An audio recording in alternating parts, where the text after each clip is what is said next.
Welcome to Coffee with Chaos. My name is James, and tonight I'm going to show you some comics. I'm going to show you some magazines.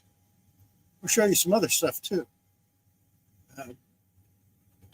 But I was looking at a comic earlier, and I got to thinking about a lot of the videos I've watched of conservation and people getting upset when they don't get the grade they think they should get. When they send them off to CGC. What's up?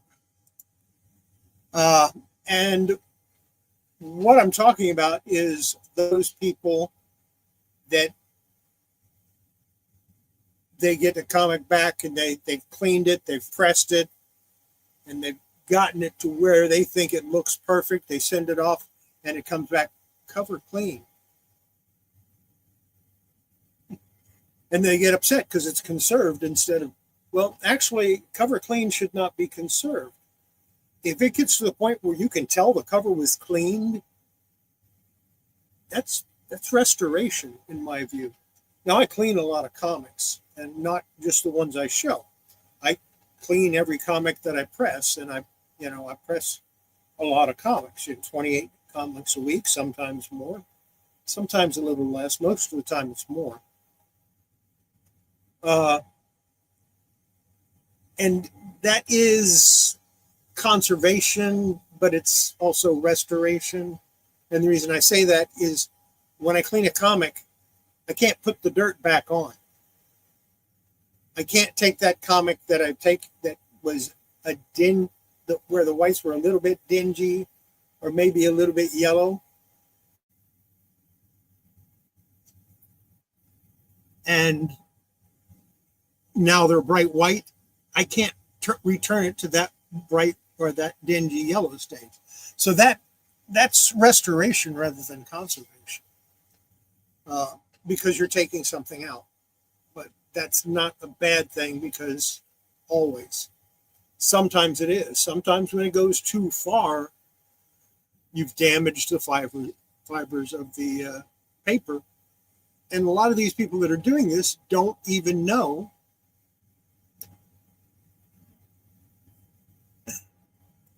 it wouldn't be the same dirt. But a lot of people don't know that they've gone too far. A lot of people think, well, it was white when it came out, so it should be white now. Not taking into account that paper ages and paper is going to get a little dingy. That's why I don't try to get things perfect and white, completely perfect.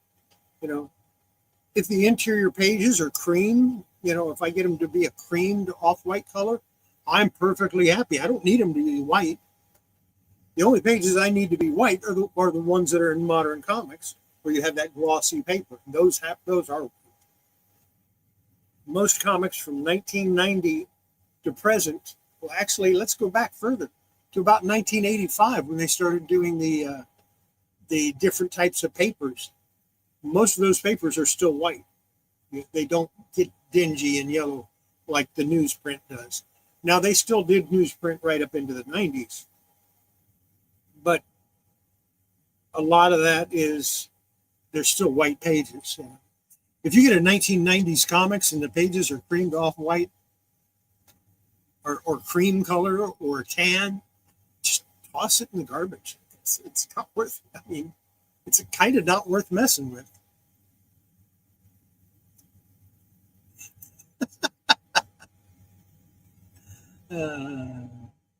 Cute, Jason, cute.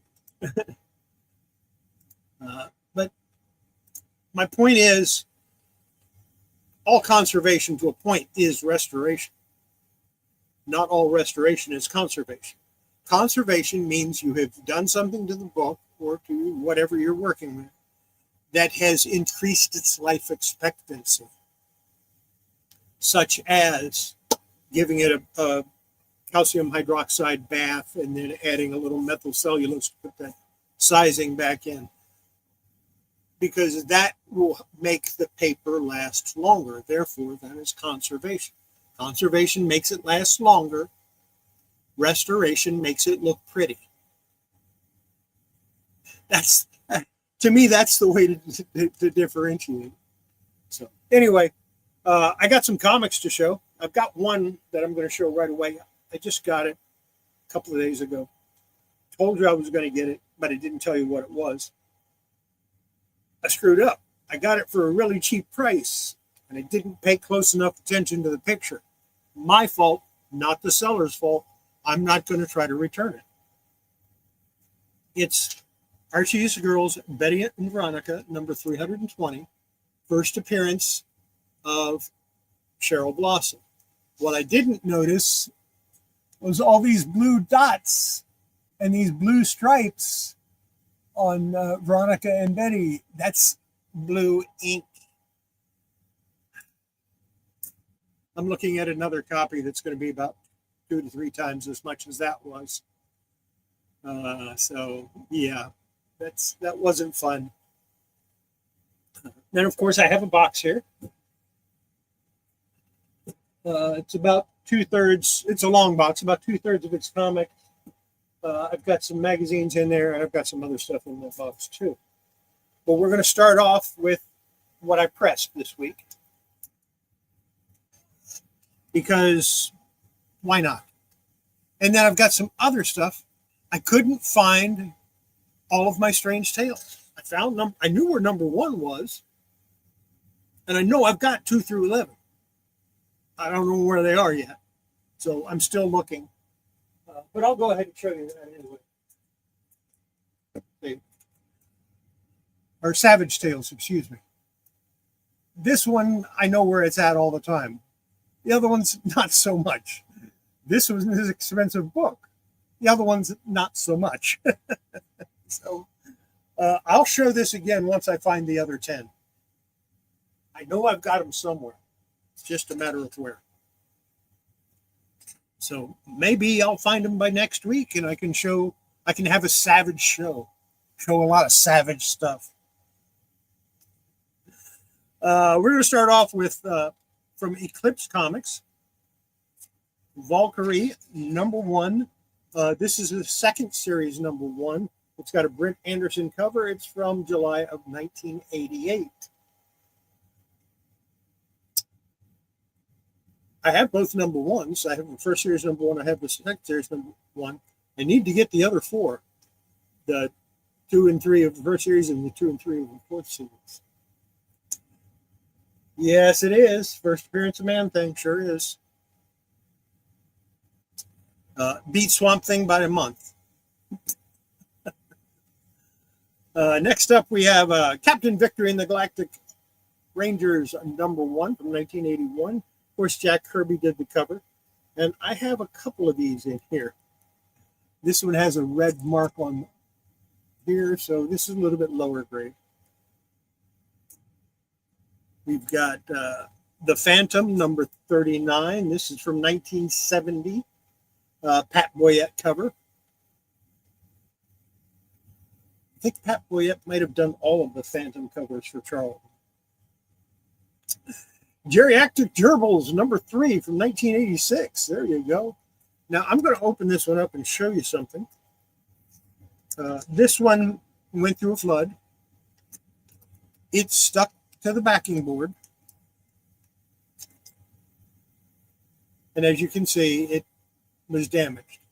Now, the neat part about it was the back page and the cover were stuck together. I opened the cover like this. I put a good amount of water on there, got it wet. Very moist, just to make Salesboy Comics happy. Very moist. It was very, very moist. So moist that it soaked into the other page, and I was able to separate the back cover from the back page. I don't have another copy of it, so yeah, I need to keep this one. Geriatric Gerbils, number 3 from Planet X. Ian Tetrall did the cover. We've got Archie number 445. I know you guys don't want to see these, but yeah, I want to show them to you anyway. In a newsstand from 1996, and that cover is by Stan Goldberg. We have Adventures of Mighty Mouse, number 172 from 1980. I think this is a John Stanley cover because John Stanley did the interior story, but I can't swear to that because I don't know for sure. That's what I think.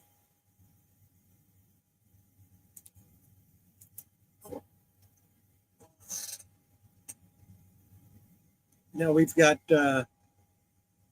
which one is this? This is Tarzan number 30, Lex Barker cover, photo cover from 1953, March of 1953 or 52, 1952.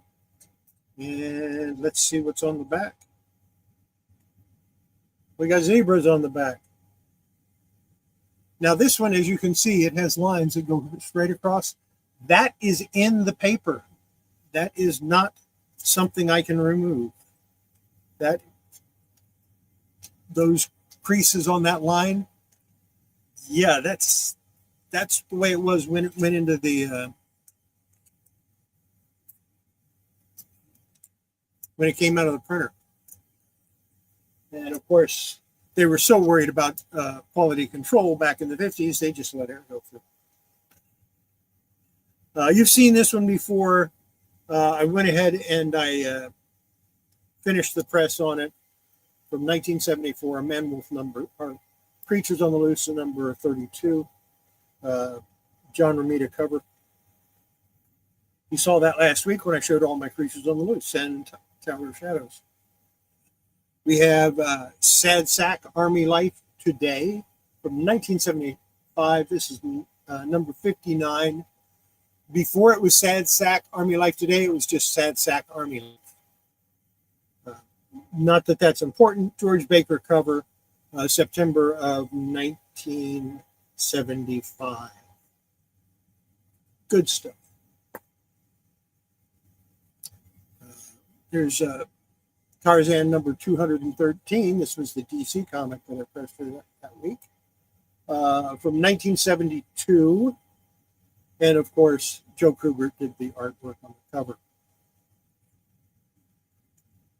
Joe Kubert did most of the work on the Tarzans, including the writing and the art and just everything. This American flag, Howard Shakin. 1984, November. This is number 11. Yeah, number 11.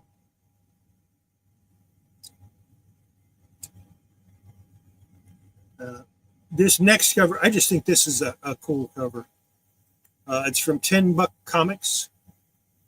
One of those small press ones. Space Beaver number 3 from 1987. Derek Robertson did the painted cover there. I just think it's cool.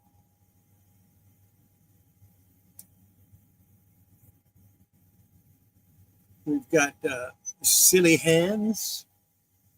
This is a reprint from 1968, number 538-576. And the painted art is by Bill Walsh.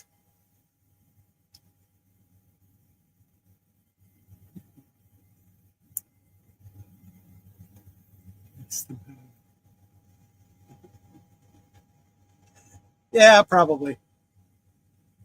Next, we have from Eclipse Comics, The Twisted Tales of Bruce Jones from 1986. This is issue number 2. I don't have any of the others. You'll never guess who did the cover of this. Never guess in a million years. Well, I'll tell you. Bruce Jones did the cover.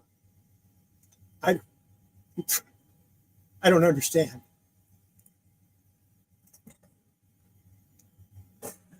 And from PC Comics, we have Silver Star, number 3 from 1983. Jack Kirby, of course, did the artwork on it.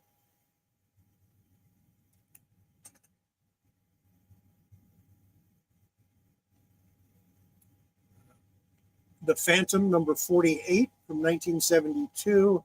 Another Pat Boyette cover.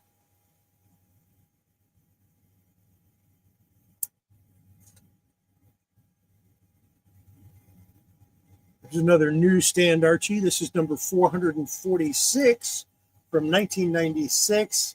And of course, that's Cheryl Blossom on the cover and looking hot. And that cover is by Dan DiCarlo.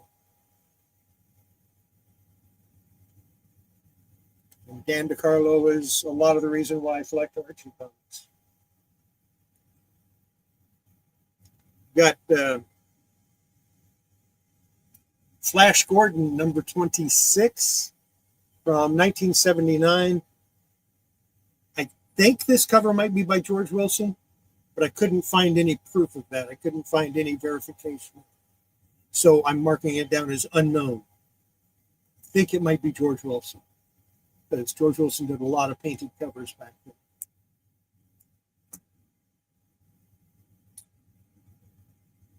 This is Tarzan number 32 from 1952. And of course, I got to show you the back cover.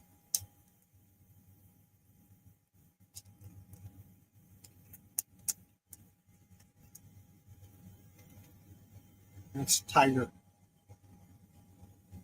And this comic cover is so many crinkles and wrinkles, and wow. A lot of these early Tarzans that I am going to do some work too eventually.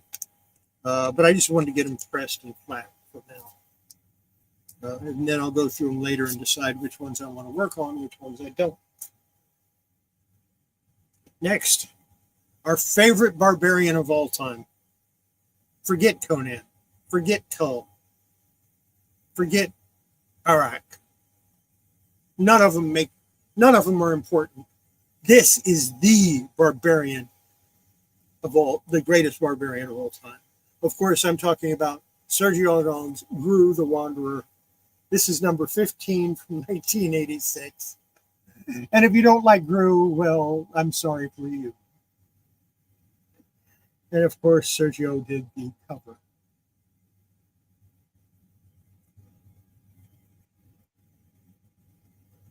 There's another George Baker, Sad Sack, number 76. Or Sad Sack from 1976. It's number 249. I sometimes get things mixed up. But it's from 1976, number 249, George Baker cover. There's a Superman, number 365, from 1981. That's a Ross Andrew cover. And Dick Giordano did the inks on it. I like Superman, in case you can't tell.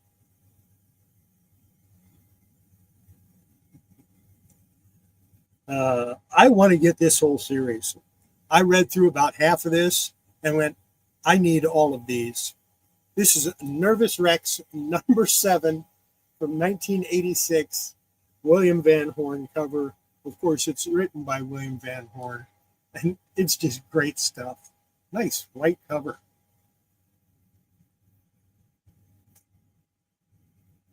Another Howard Shakin, American Flag. This is number 19 from 1985.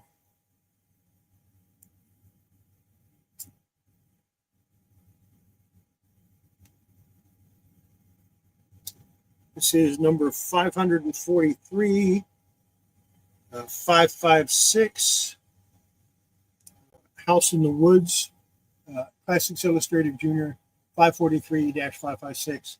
This is not a first print, but the artwork was by Lynn Streeter. So I'm finding more and more of these where I find out who did the actual art. Lynn Streeter did the art. Pretty cool. Crossfire number 5 from 1984. Dan Spiegel did the art on the cover.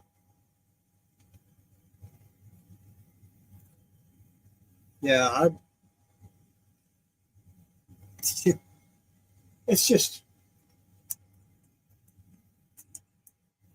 I mean, nervous wrecks. I mean, yeah. Here's the other number one, Captain Victory and the Galactic Ranger one from 1981. This is a much nicer copy. It's a shame these don't have the value I think they should. You can pick those up in dollar boxes, and they shouldn't. No PC comic should be $1, especially once I have them all. Then they should all be, $15 to $20 a piece. Until then, I'm happy with $1. I can do that. We have finally the Phantom number 47 from 1971, and of course Pat Boyette did the art. Really like Pat Boyette's art.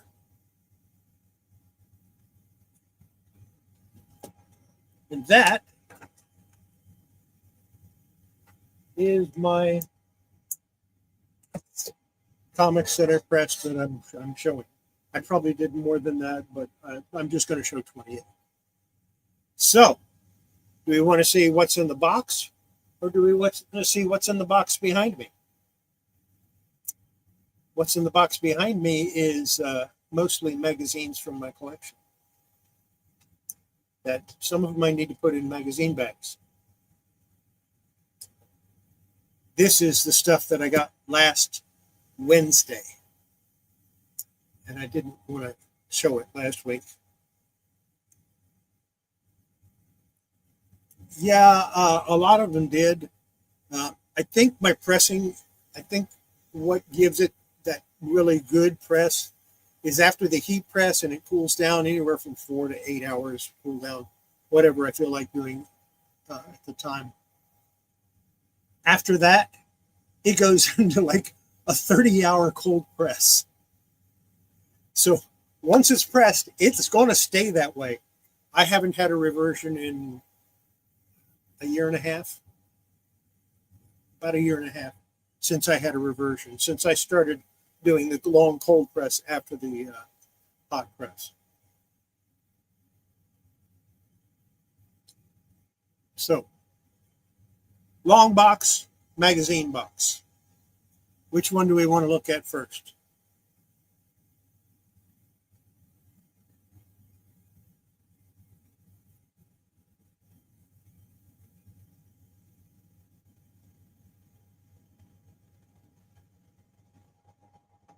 Let me know.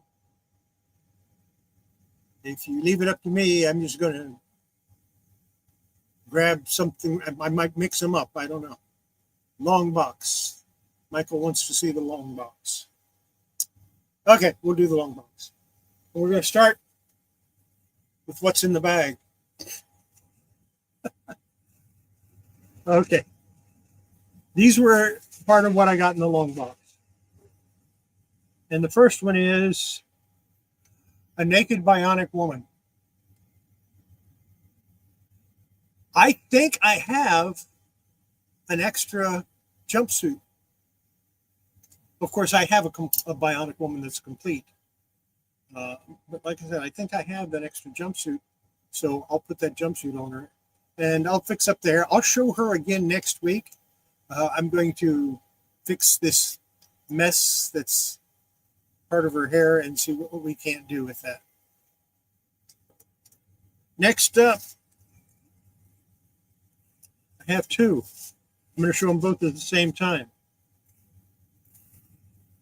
They're two of the Charlie Angels dolls.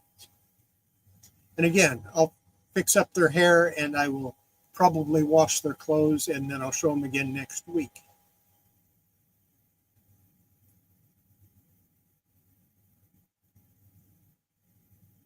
So, is that cool or what? That was part of the deal. Heck, I would have just gotten them for these. But I do have another one of these that's complete. That, I have it right over here.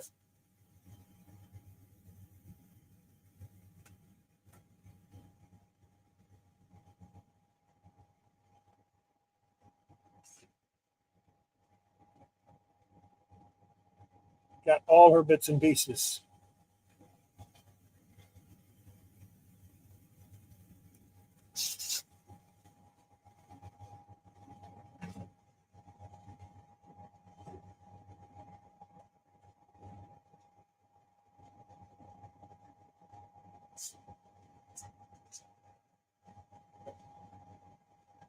Yeah, one of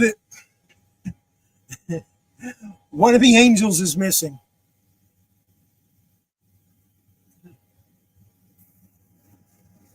I don't. I buy and sell Barbies all the time. I've probably got 600 Barbies right now, and people buy them. So we'll start out with these. The magazine portion of the long box. And of course, I showed you this last week. This is Nexus number 2,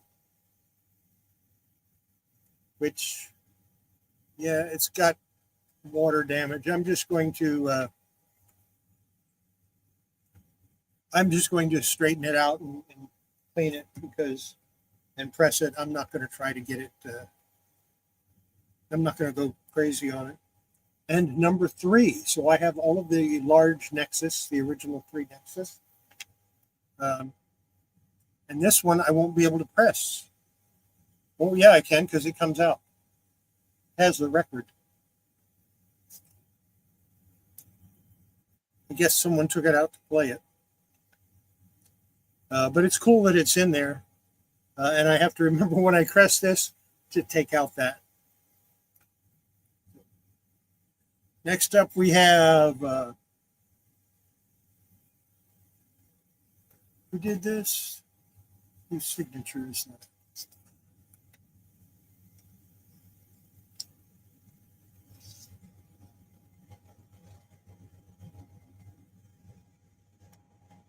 Charles Adams, Creature Comforts. And the guy that I got it from said it's signed, but it's not. And that's the guy signed it on the inside as well.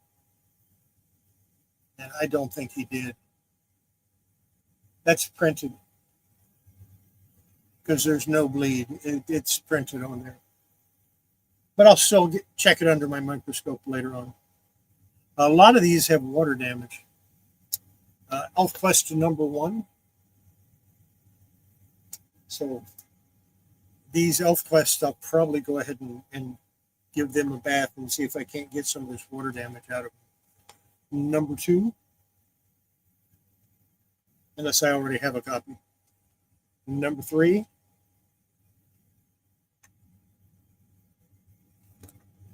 Number 4. Number 5. Number 6. Yeah, I'm gonna moisten these up and make them nice. Number 7. Number 8.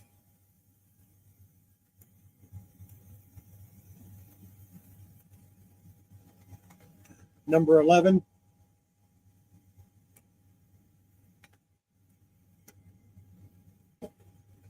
Number 12. 13. 14.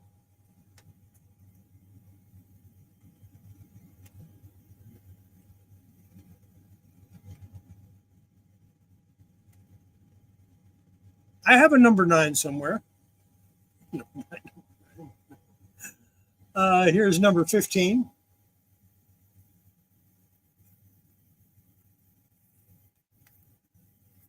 Number 16. And I know the guy that had these had his, this is the guy that had his hot water heater burst. Yeah, he lost a lot of comics. Number 17. And I know this broke his heart, but I ended up with him, so I don't care. The Complete ElfQuest Book 7. Also water damaged. I don't know how I can fix that, if I can fix that. Ooh, we're going to save these two till the end. Teenage Mutant Ninja Turtles, Book 3. A lot of damage on the back, and it's got tape all over the back and tape on the spine. And I think I'm going to just throw it up on eBay as a reader copy, dirt cheap, and let it go. Because, yeah, I'm not going to try to get much money out of that. It's a pretty expensive book if it's in good condition.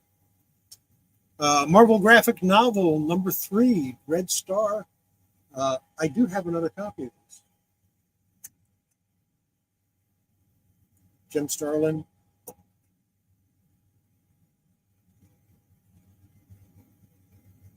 This is an Eclipse book by the creator of Howard the Duck, Steve Gerber, Stuart the Rat, and Gene Colan and Tom Palmer worked on it with him. I like these black and white books. You can really see the artwork.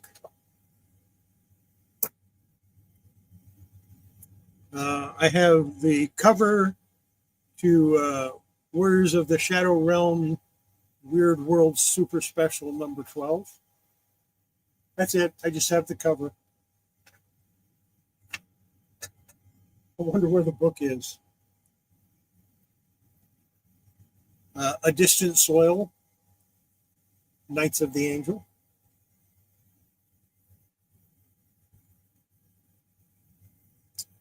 Oh, this is a shame. A lot of water damage to this one. I don't know if I can fix this or not. Marvel graphic novel number 4, The New Mutants, in pretty bad shape. It's kind of crusty.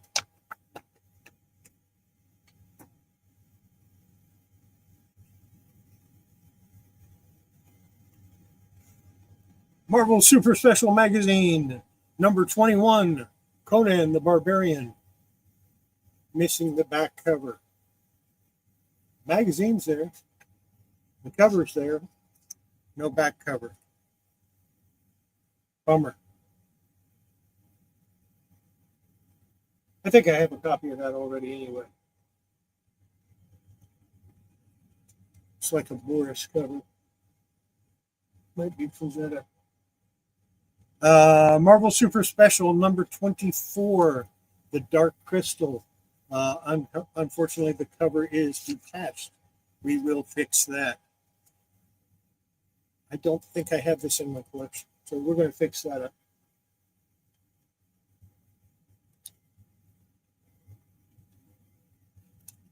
From the summer of 2005, we have Heavy Metal Mystery Special.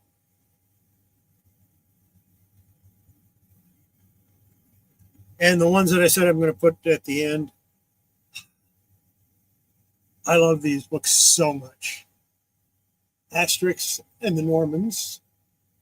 And I got hooked on Asterix when I was in Germany.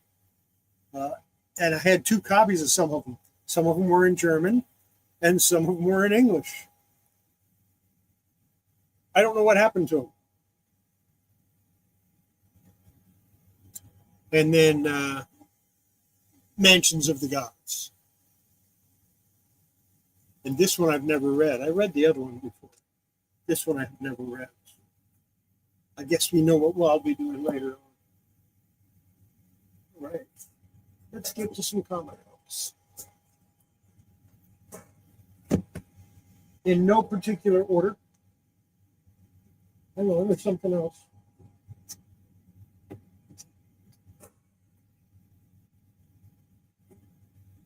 In fortnightly parts, 16. The Ancestral Trail. Oh, it's not really a comic.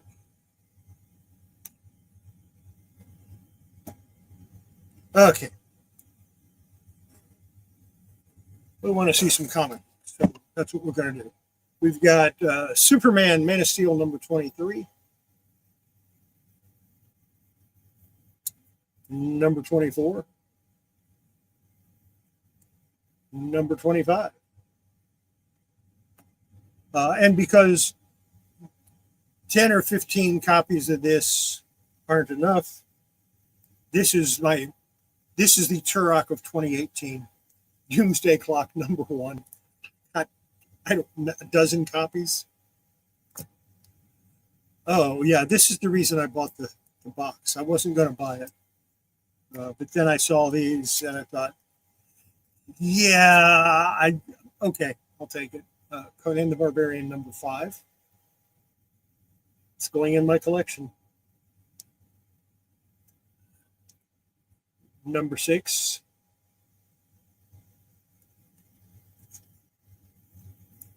Number 78. And number 94. All of those will go in my collection. Because, yeah, I'm working on them. The Immortal Red Sonja, number 7 from Dynamite. The covers on these are so good. And then I look at the interior art and I go, meh, it's okay. Here's a Thor number 480. Wonder if anybody needs that. Battle with Blitzing, I don't know. It's Thor 63, Legacy 565.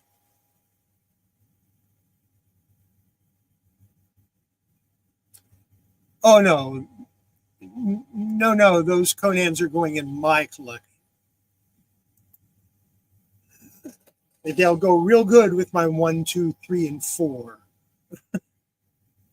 7 and 8. Thor number 457.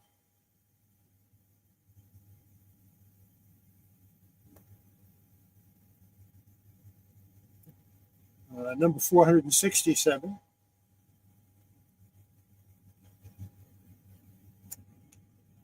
$481.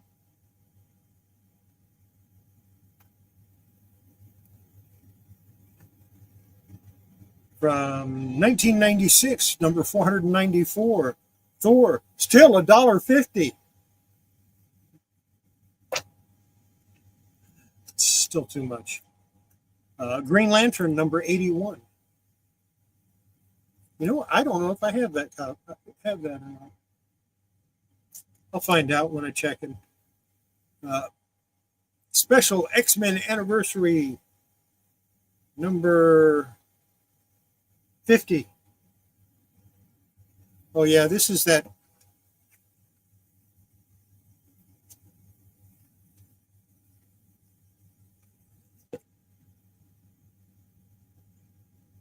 Basically a poster for a cover.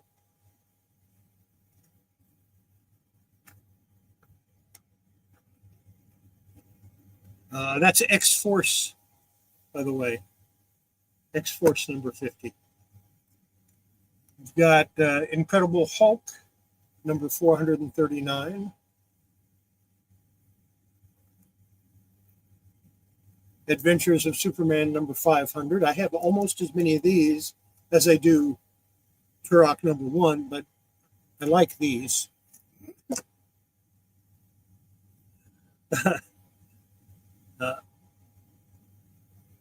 This is X-Men number 54. Part of the Onslaught. Uncanny Avengers number 9.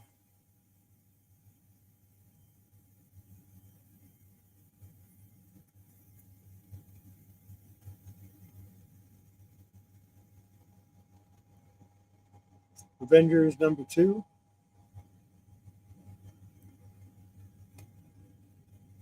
Number 4.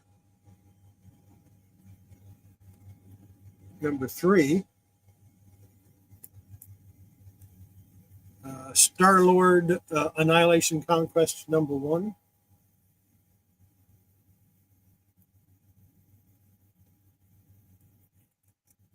#2. #3. And #4. Imagine that. I got something I can read.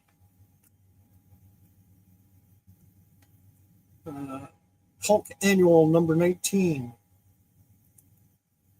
Introducing Lazarus. Does it have the card?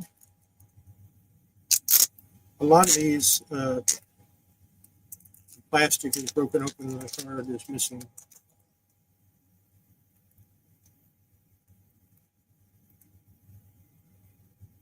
Yes, it has the card.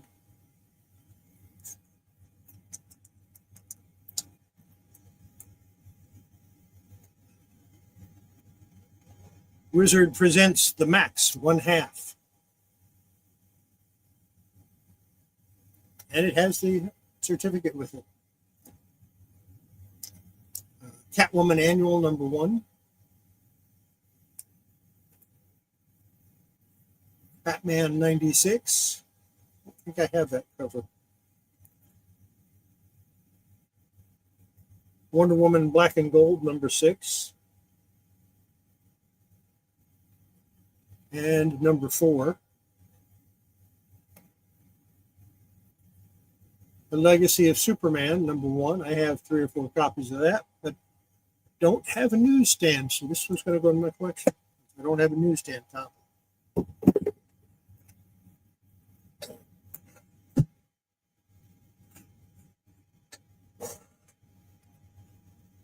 Dark Knight's Metal #4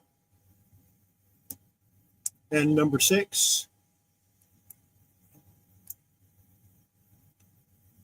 The Joker 2021 Annual. That's #1.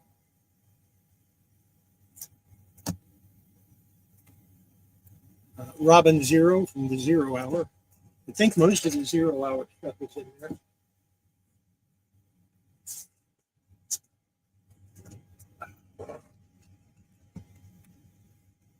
Avengers 22. And it does have the Blood Wrath card in it.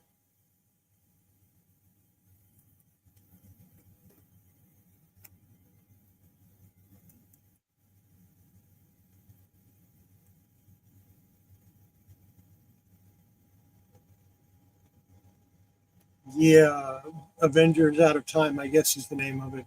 But it's definitely a 90s thing. Shiny. Don't get it wet. Don't press it. Actually, you can press it. You just have to cold press it.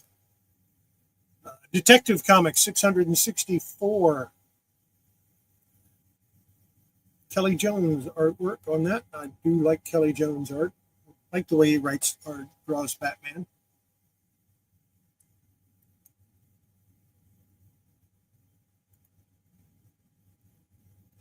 Superboy 0.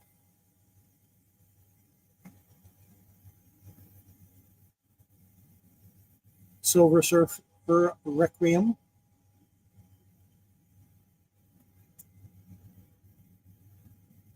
That.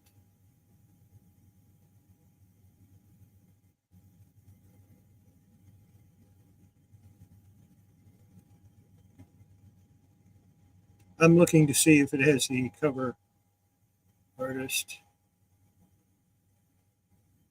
Yeah, but I don't know which one it is.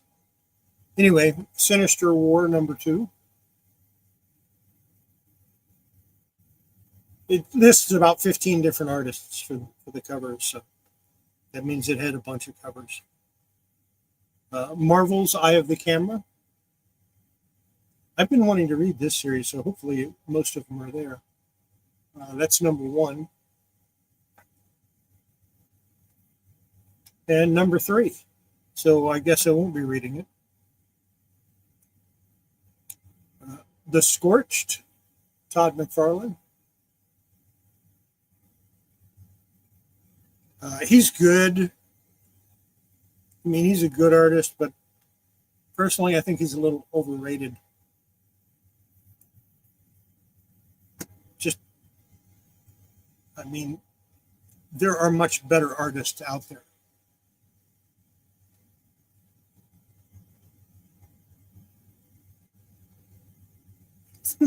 Yeah, on that one, it can take you a whole day to watch that one. Sorry that one was so long. It kind of got away from me. And I cut out almost an hour of video that I didn't show. I'm not going to do an extended cut because I deleted some of it, literally. Not just, let's get rid of this and get rid of this. And then I realized that I actually deleted.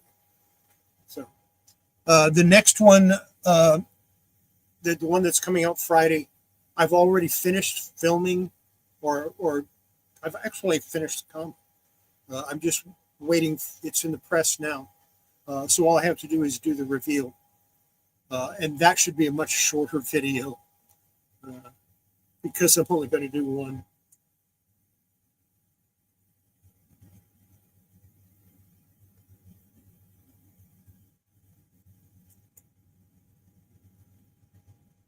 Doctor Strange, number 381. I might decide to keep that. I don't know. I like that cover. I got quite a few Doctor Strange comics. Free Comic Book Day, The Amazing Spider-Man, number 1. It is not stamped, which is a good thing. But sometimes it's kind of cool to have the stamp on there to see where it came from. Blood Hunt, number 1.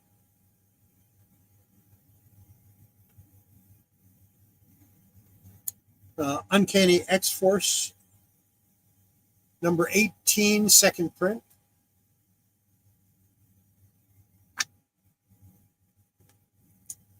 Batman Annual, number 4.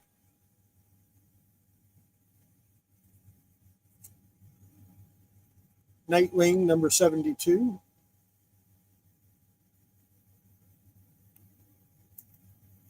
Oh, definitely going to keep this one. Sheena, Queen of the Jungle, number 2.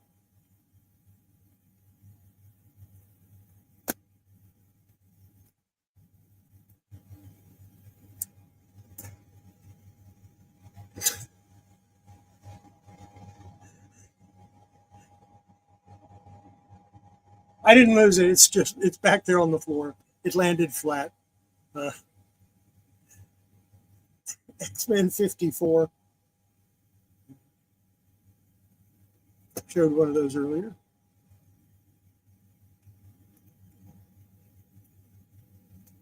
I think this says Rise of Dracula.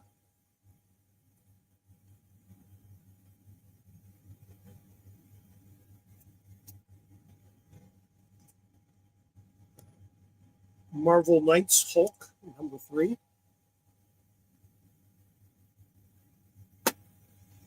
Yeah, you saw what I thought of him. I'm not a huge Rob Liefeld fan. And that's, I mean, I've met him. It was years ago, and we did not hit it off. Los Portasio, great guy. Jim Lee, he's a great guy. Some of the other guys that I met that were doing the Image thing, they were all really nice guys. Rob Liefeld, yeah, I didn't get along with him. I didn't care for him at all, and I don't think he cares for me. That's fine. He probably didn't even remember who I am. Batgirl 48. I still had some brown in my hair back then. Might have to keep this one. I do like that cover. Vampirilla versus the Superpowers, number 5. I like that cover a lot. Probably going to keep it. I'm going to keep this next one. Sheena, Queen of the Jungle, number 3.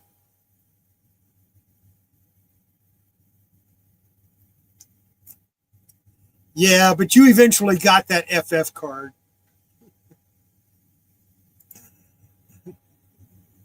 Like I said, eventually you did get that Fantastic Four card. It just took a year or two. Deathmate Black.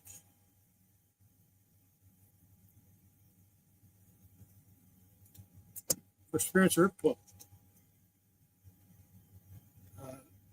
Spider-Man One More Day sketchbook.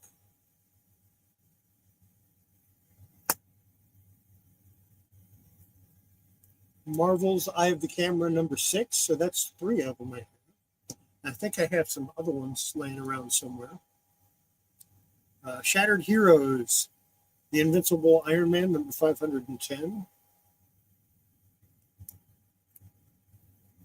#511. And #520.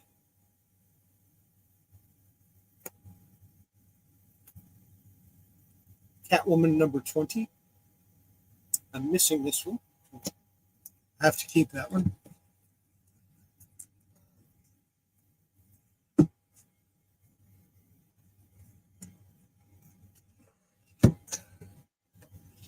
Let me rescue this. There, I picked it up. Are you happy? How many of those do you need? My top 5 artists, in no particular order: Neil Adams, Bernie Wrightson, Kurt Swan, Joe Kubert. I got to pick one more, don't I?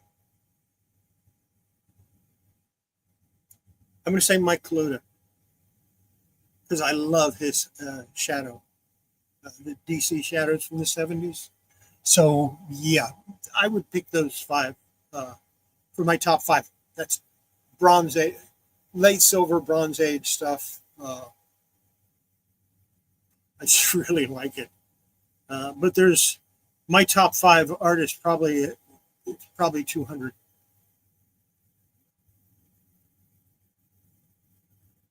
Like I said, my top 5 artists probably have about 200 of them.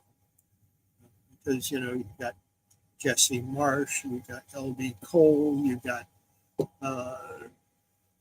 all of those ones that did the war comics in the 50s. Carmine Infantino, Gene Colan. There's just too many that I can't remember them all. Dan DiCarlo. I mentioned him earlier tonight. Just a lot of really good artists. And to just think, okay, these 90s artists, they're the best there are. No, they're not.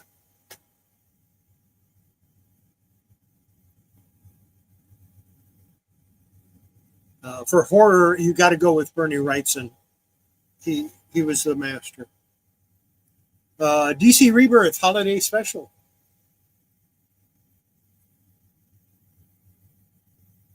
No idea who did it. Usagi Yojimbo Wanderers. Yeah, Wanderers Road, #4. Gunslinger Spawn #1.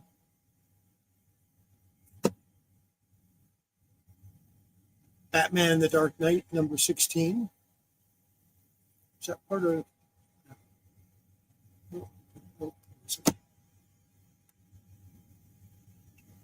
Speaking of Jack Kirby, Superpowers #4. Superpowers #1. I think these are in better shape than the ones I've got, so we'll have to check on that. Superman #83.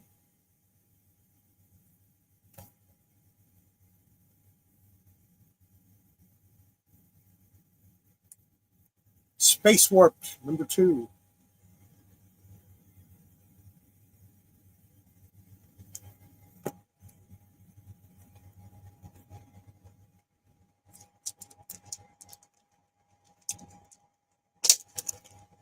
I know why the guy bought multiples of these. I think he made a mistake, but I'm just going to say, yeah, okay. See, that's got the sketchbook cover. but it has a real cover on the inside. It was optioned. I don't know if they ever did anything with it or not. But there's a number one, a number one, a number one, a number one. Yeah, the guy was speculating and probably took a bath.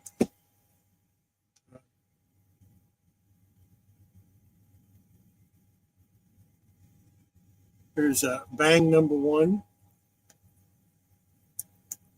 Yeah, I think he was speculating.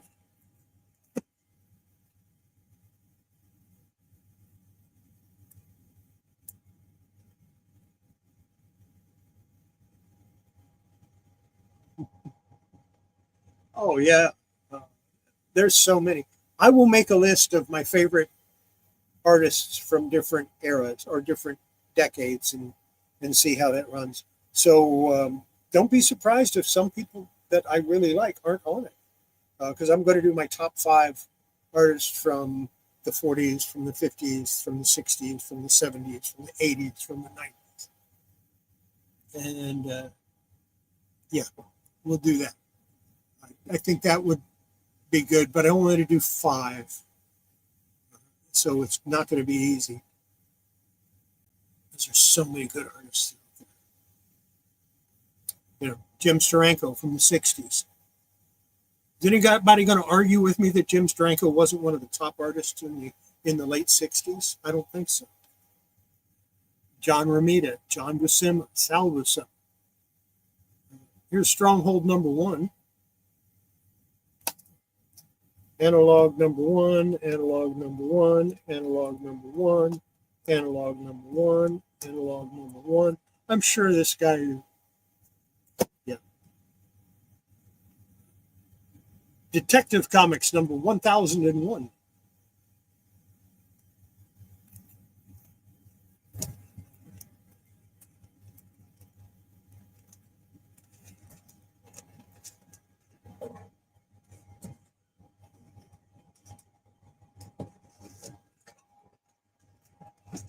Oh, and in case you missed it, here's an analog number 1, an analog number 1, and there was 2 of those analog number 1s in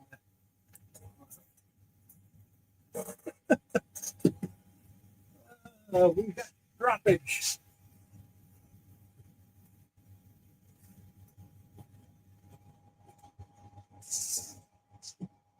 I hate when comics drop.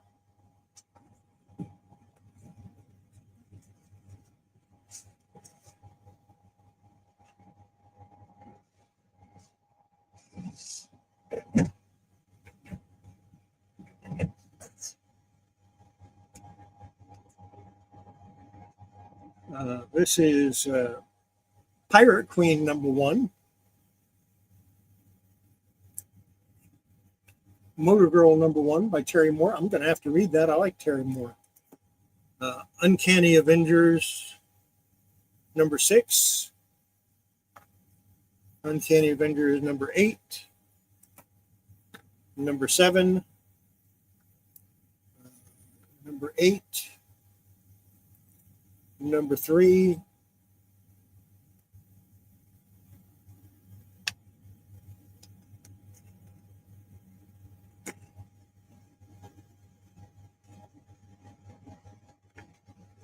Avengers 9.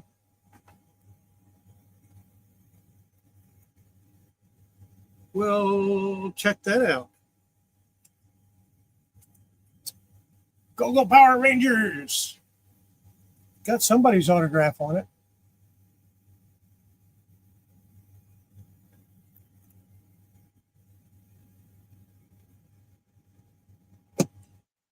When I do Bronze Age, I might have to do my favorite Marvel, my favorite DC, my favorite independent. It gets crazy. Rich Buckler is another artist that I really like. Matter of fact, here's some of his art on Demon Hunter number 1. Yeah, I have all of those. Fred Hembeck. You got to like Fred Hembeck, especially when he's destroying the Marvel Universe.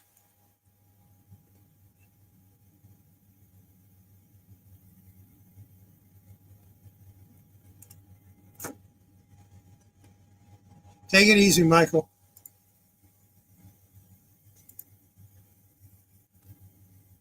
Joe Kubert's Tour, #1. This is from 2008. The original ones that we did for DC back in the 70s. They would probably be the first thing that DC ever did that was creator owned. Of course, that's Joe Kubert. The Vampire Diaries, #1.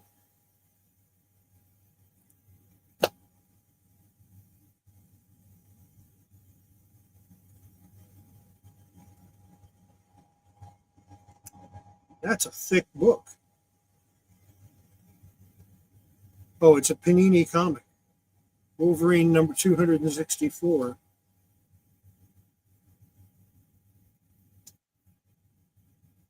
That's thick. I don't know how many pages it is, but it's a bunch of different ones.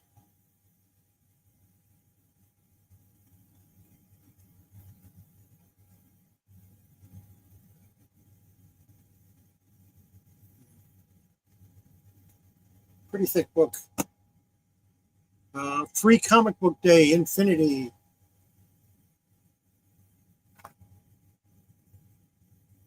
Avengers 2, #3. Iron Fist Wolverine, #4.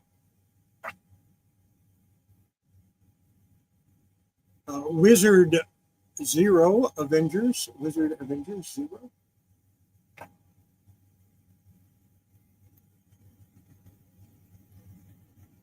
What If, #104. Silver Surfer. And, of course, The Impossible Man. Simon Says, Stay. Quicksilver, #9.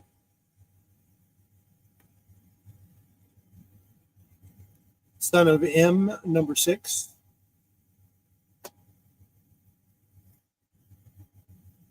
Maximum Security, #3.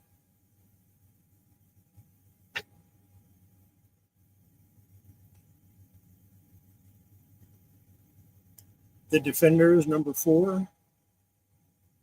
Reboot, that's from 2001, I think.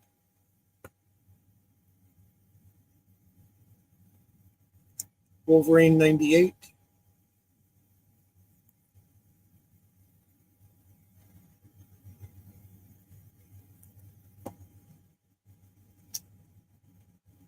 X-Men Turn 30. Wizard Collector's Edition. That's interesting, since the X-Men were originally created in the 60s. The top 100 most collectible comics from Wizard. What are they going to put down? I got to take a look at some of these.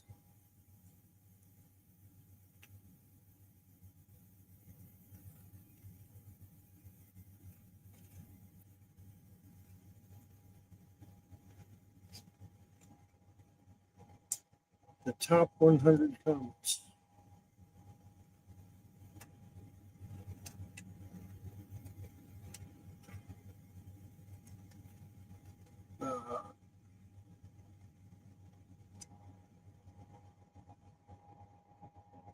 And it has dealer picks.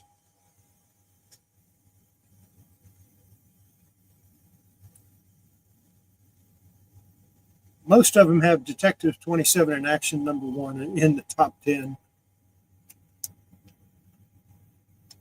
100 most collectible comics. Yellow Kid magazine made it loose. The first one they picked. I can understand that. That's like the original comic book from 1897. But I don't think these are really in any order.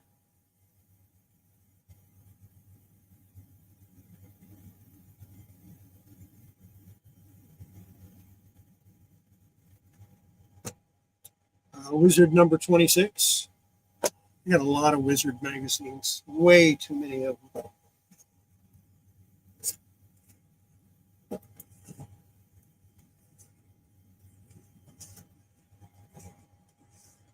Don't know what happened to my number one, though. I didn't sell it. It just disappeared. DC versus Vampires, number one. Wolverine 99. The Immortal Iron Fist 15. 13. 12. 10. 17. 18. 21. 1. 6. Number 9.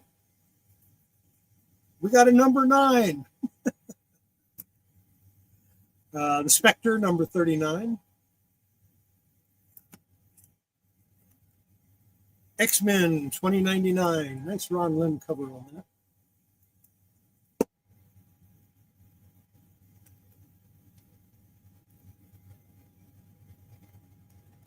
Incredible Hulk, number 326.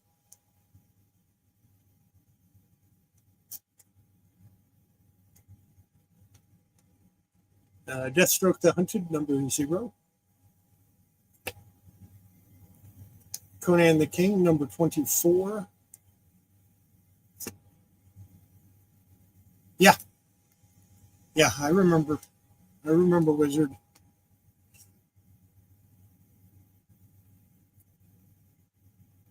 Ogretsuko from Oni Press. Daredevil 299.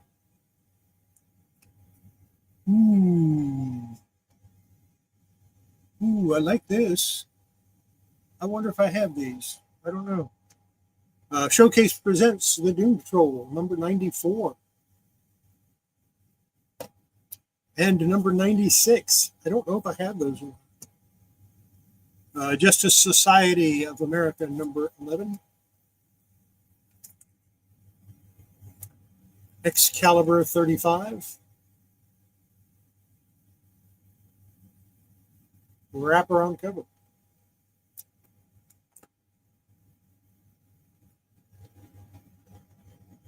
Satan 6, number 1. If you're a McFarlane fan and a Kirby fan, you need this comic because the cover is by Kirby and McFarlane.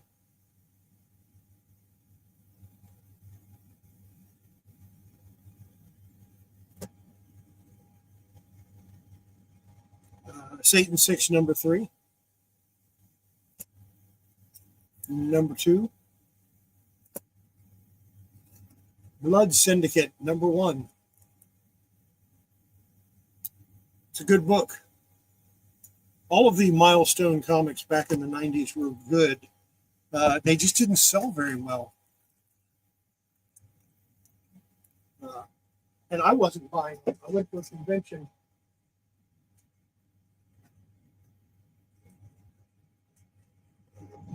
And I told, what was his name? He was one of the creators for the Milestone line. He said, you need to read the book. You'll like it. I said, I read too much already. I don't have time. Made all these excuses and said, and besides, that's money I can use for other things. And he went out and he bought me a copy from a dealer. Gave it to me and says, read it. And I went, okay, I'll read it. And I was hooked. It was really good. Yeah, I screwed up. I should have been reading them from the beginning. Truth, Red, White, and Black, number 7. Oh, yeah. Here we go. Now we're cooking with gasoline. Ralph Snart Adventures, number 2. In a newsstand. Yay.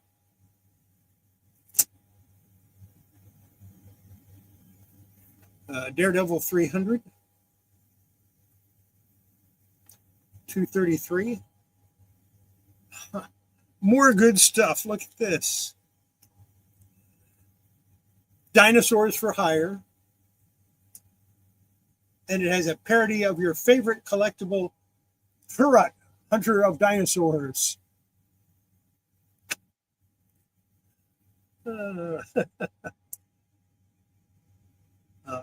Aquaman Zero. This is all part of the 0 hour thing. Demon Zero. Hawkman Zero. Fate Zero. Manhunter Zero. Starman Zero. Rebels Zero.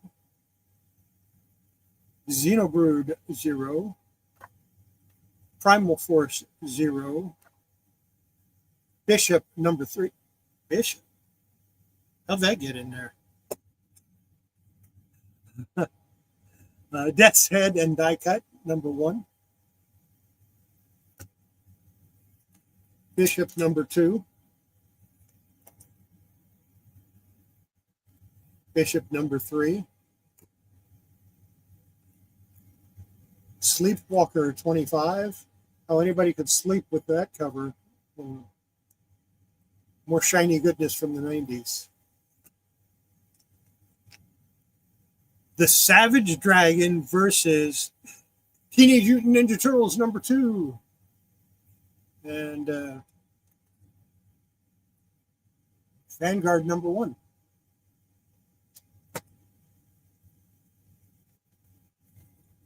Innovation Lost in Space number 13.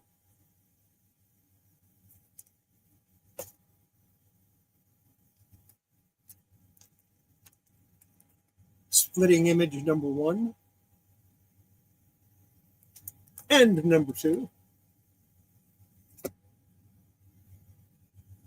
Oh yeah, I need this for my Ultraverse collection. Rune number 1. And it's a newsstand. Aquaman Zero. Damage Zero. Green Area Zero. Anima Zero. Gunfire Zero. Guy Gardner Warrior Zero. Dark Stars Zero. Flash number 76.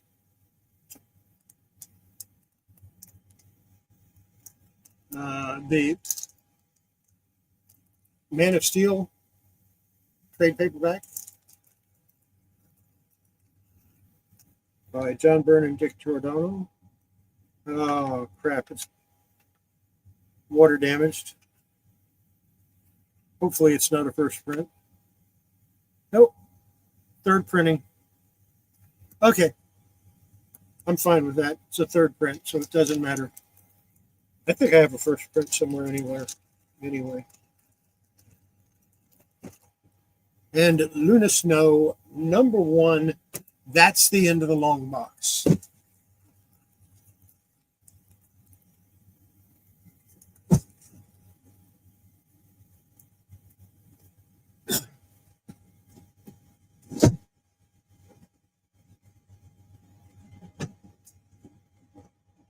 Put all the stuff back in here somehow.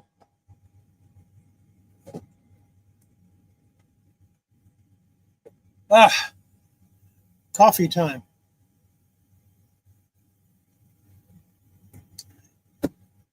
Guess I got to get the magazines out. I'm only going to show you a few of the magazines. I'll save the rest for next week. But let's see, I get something good.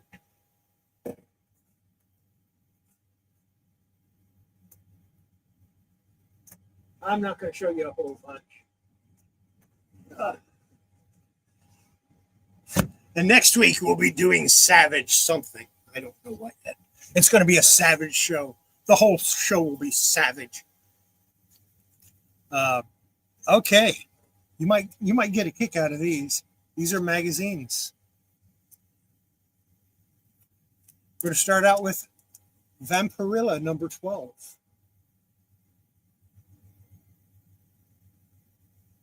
I figured, yeah, I'd give you a treat.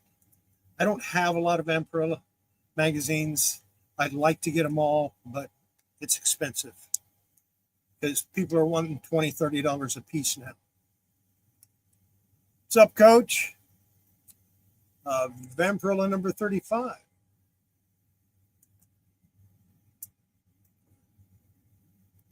It depends on the years. In the earlier, in the late 70s, 76 to about 80, the newsstand were more prevalent, were easier to get, but the direct market ones that you have are generally in a higher grade. So if you can get a high grade newsstand from the late 70s, you're gold. Otherwise, the direct market ones are usually in better condition. That stayed that way up until around 1985. From about 1985 to about, well, let's say about 1983. From 1983 to about 1988, there's probably pretty close to the same number printed for newsstand and direct. So whichever one you can get, they're basically worth the same. The exception being, if it is a Mark Jewelers, if it has that Mark Jewelers insert in the center, then that might bump it up to a little more value. The same goes with the newsstand ones. They were newsstand generally that had their price variance. Those sometimes are worth more. When you start getting into the 90s, there weren't as many newsstand comics put out or published as there were direct market, because generally you had to go to a comic book store to buy your comics. But there were places you could buy newsstand comics, like bookstores. So in the 90s and in the early 2000s, generally the newsstand is a little harder to find. As a consequence, generally it's worth a few more dollars. I hope that answered your question. Okay, Vampirilla number 39.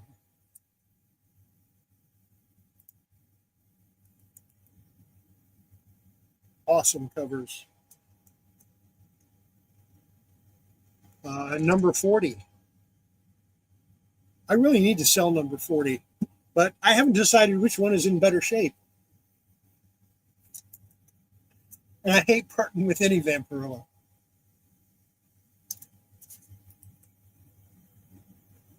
Yeah. Number 51.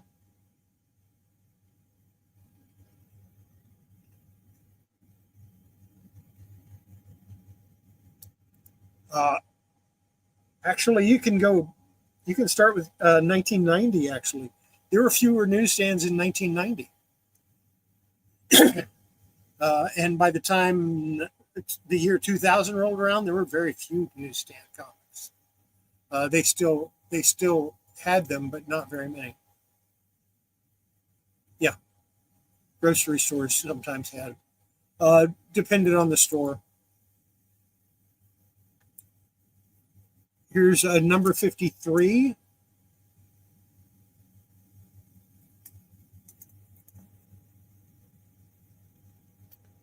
Number 55.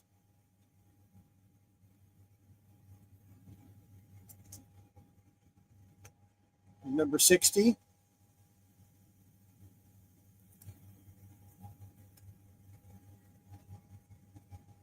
Number 65.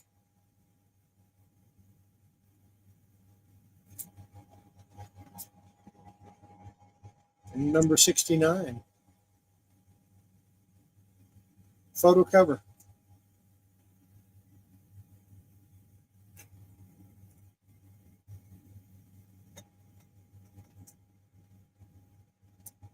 Number 72.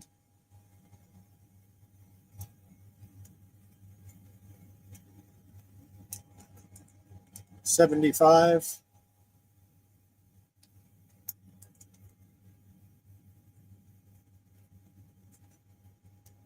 Number 84.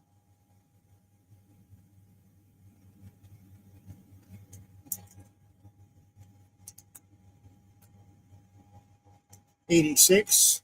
What I like about this cover is it reminds me of the printing on the old tarot cards.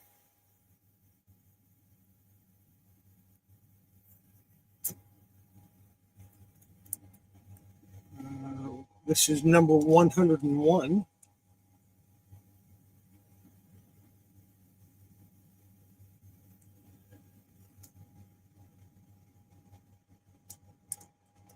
$103.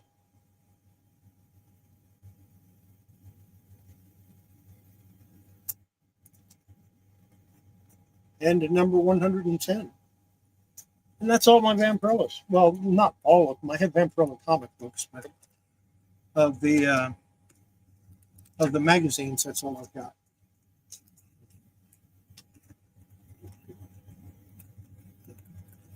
I'll have to part with one of those number 40s eventually, I think. But I thought you might get a kick out of seeing those. I can show the rest of the box if you want. It doesn't matter. Or we can hold off on that because I'm pretty sure there are some titles in there that say Savage. So let's hold off on showing those until next week when I do my Savage show.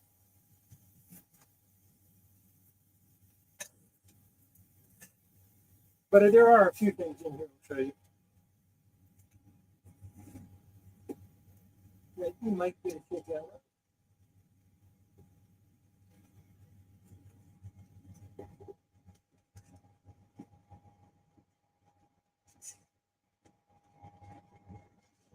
Yeah.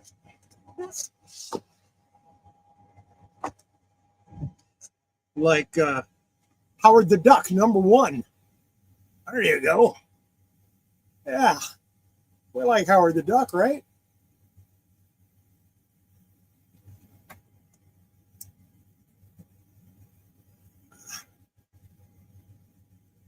Captain Britain, number 1.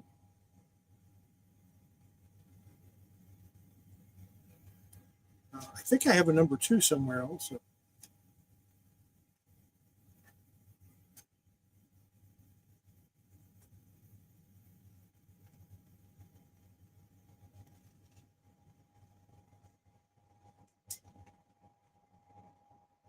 Yeah, I would like to get all of these, but I don't have them all. Love and Rockets, number 17. 19.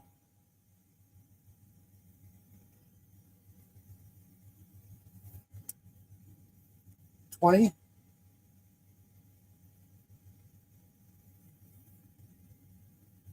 22. 23. Well, that's interesting on the backside.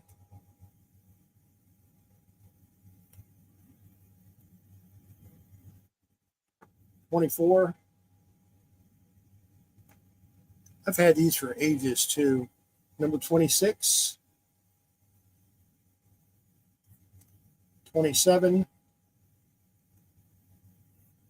28.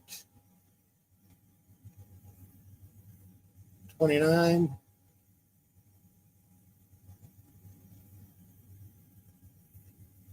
30. 31. 32. And 33. And I think I have some more somewhere, but I don't know where they are.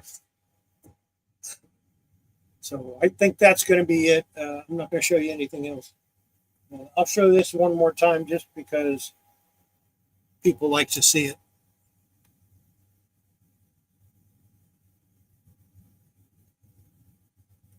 I remember when this came out, oh, it was so hard to find. I think I went to every drugstore, every 7-Eleven, every drugstore, every place they sold comics or magazines. Finally found a copy. I probably went to 25, 30 different stores before I found a copy. And they weren't supposed to have it. They were going to pull it and send it back. I just happened to snatch it before they had a chance. Been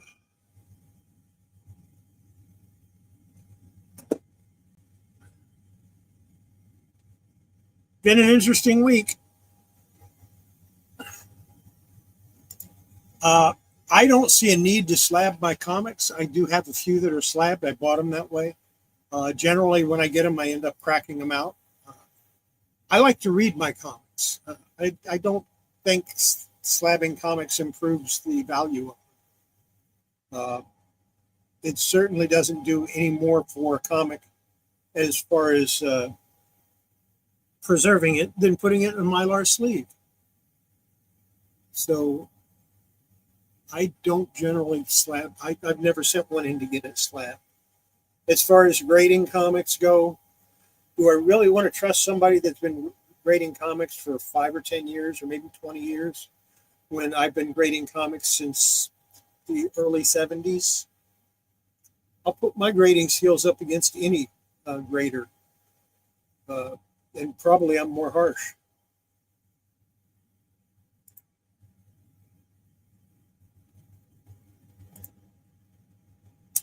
Yeah, it is. I can scan that cover and send you a copy if you want me to. I've got you on Instagram now, I think. It's either you or another Salesboy Comics and with your logo. Uh, yeah, that's it does have a flaw. I mean, it has a scratch right here on the cover, but that's easy to fix digitally. If I did a scan of it, I'd fix that.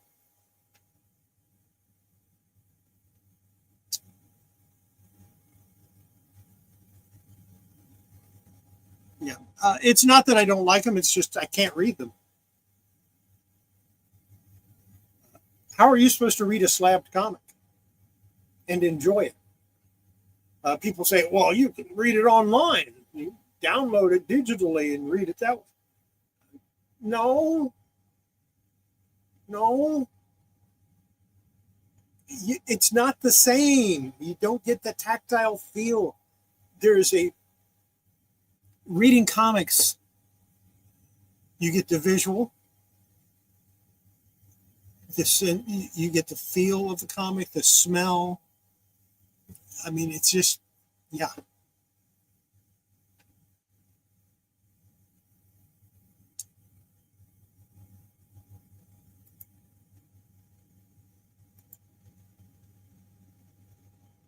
Black Brother, the man who lost the world.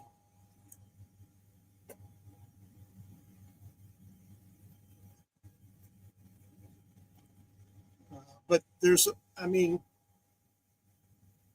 yeah, I just finally got a whole set of these Gremlin Trouble, and I've been going through and reading those. Uh, I guess I should show those someday. I bought all of them at once. But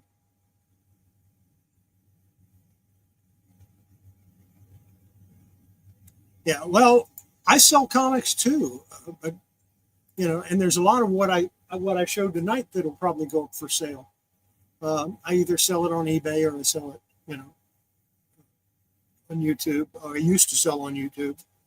Uh, don't so much anymore. I probably will again, but I'm going to advertise it pretty good before I do.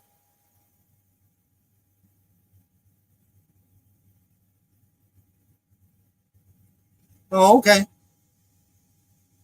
I'll make sure I check the post office, my post office box. But yeah, it's a lot of these are comics that I don't care about. Some of them I want to keep. Most of them I don't. I've got the long boxes full of comics. These long boxes behind me here, those are all comics that they're either doubles or I don't care about them. I don't want to keep them, but I'm not going to throw them away. Obviously, I gave away 200 comics to a youth center. I just gave them. Here's 200 comics from the 90s. You can have them. So I knew they weren't going to sell very well. So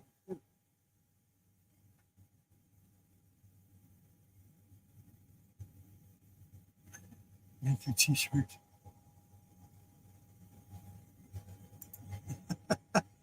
Okay.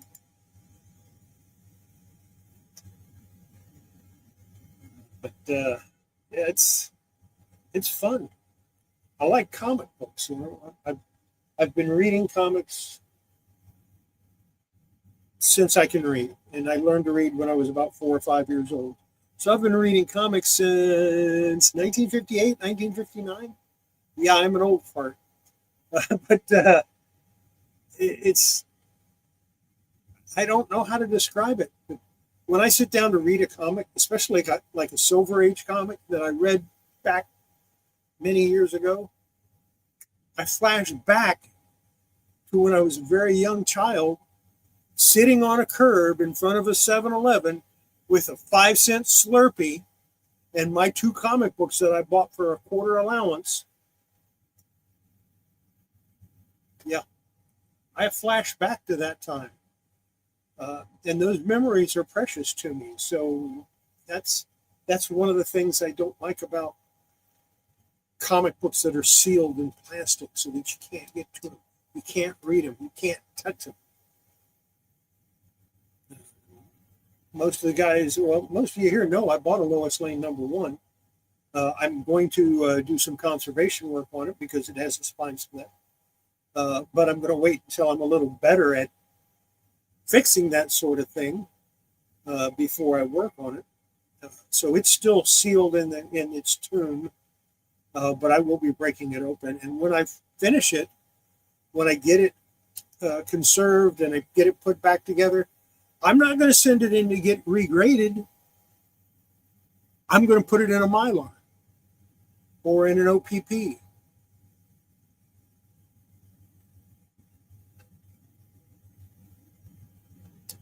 Yeah, that's the is that Adams or Stranko that did that? I think that's the one with the with Polaris or somebody like that.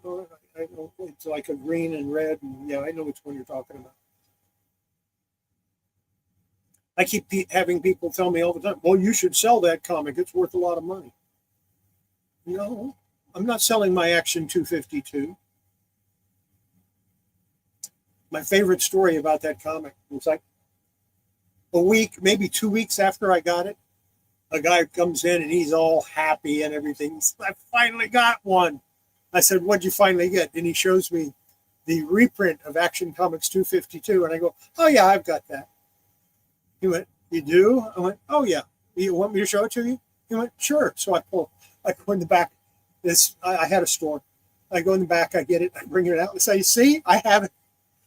He was looking at me, "You asshole." Because he was happy he got the reprint and I showed him the original. That's a comic. I paid way too much money for it, too. I did. I overpaid for it.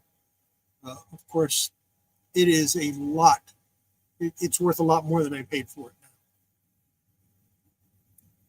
5'9", 5'10", unless I shrank. That's what I was when I was in the Army, 5'9.5". So right in that area. Like I said, unless I shrank. I haven't bothered checking my height in many, many years. And my weight is too much. I need to lose some weight, but I like eating. What can I say?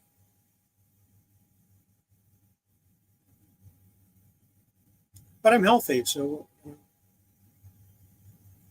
how many people 71 do you know that doesn't take any medication? Okay, I take an aspirin about once every 3 or 4 weeks if I have a really bad head. Sometimes it's once every. Sometimes I have to throw the aspirin away and go out and buy new aspirin because it's 2 years out of date. Okay, that's how often I take medication.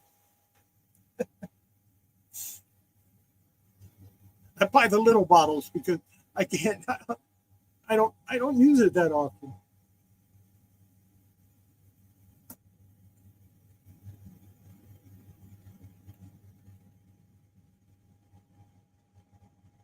Yeah, but for t-shirt, I wear an extra large. XX is even better, but I can wear an extra large.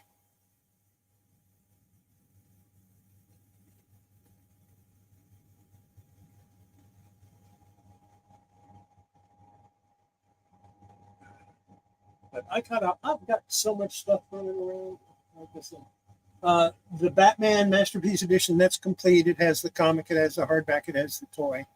Superman the Masterpiece Edition, it has the comic, it has the toy, it's complete. I figured I'd throw them up there so people can see. I've got some strange stuff. I wish they had done Wonder Woman like that. That would have been awesome. Because then you'd have the Trinity. Okay, I think that's going to be it for tonight. We'll see you next week, next Wednesday. Have yourself a great week. Don't forget, I have another video coming out on Friday. It's almost ready for me to upload. All I got to do is shoot the reveal and edit it and then send it. If it's not too long, I'll do a fast forward of the second or the internal wrap. This is signature 9 or 7, 8. See, yeah, signature 7, episode 9, I think, or episode 10. I don't. I've done so many of them now. So that comes out Friday. Then I'll have another one come out Monday. I may throw out another video based on Comic Collector Geek on his Friday, what he does on Friday with the covers. So we'll see. Yeah, Action 252, first appearance of Wonder Woman. Not Wonder Woman, Supergirl. So I'll show you that someday. No, mine's not a reprint. Mine is not a reprint. See you next week. Take care, everybody. And buy me a cup of coffee if you feel like it. Bye.